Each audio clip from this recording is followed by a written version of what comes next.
बातमी येते थेट नागपूरमधून। नागपुरात उन्हाचा चटका चांगलाच वाढलाय।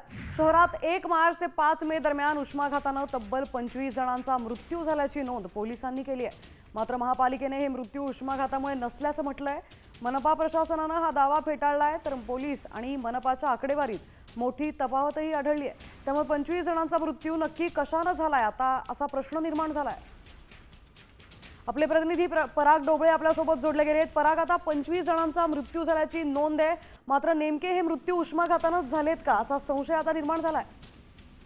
नक्कीच खरं तर ज्या पद्धतीचं तापमान जे आहे विदर्भामध्ये असो की नागपूरमध्ये असो ते पाहायला मिळत आहे ते जवळजवळ 45-44 डिग्रीच्या अशा पद्धतीने आहे। त्यामुळे पोलिसांनी खरं तर एक मोहीम राबवली होती।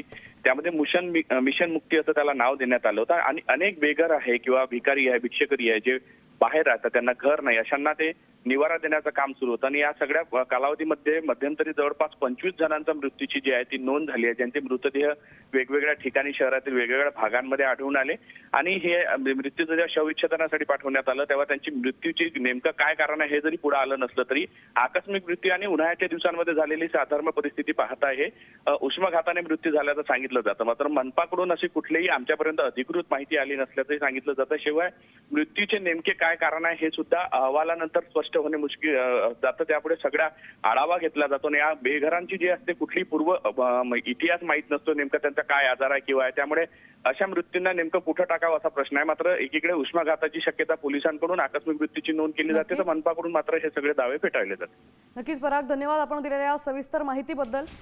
आता नागपुरातले हे 25 मृत्यू नेमके कशाचे आहेत हे आता अहवालानंतर समजेल।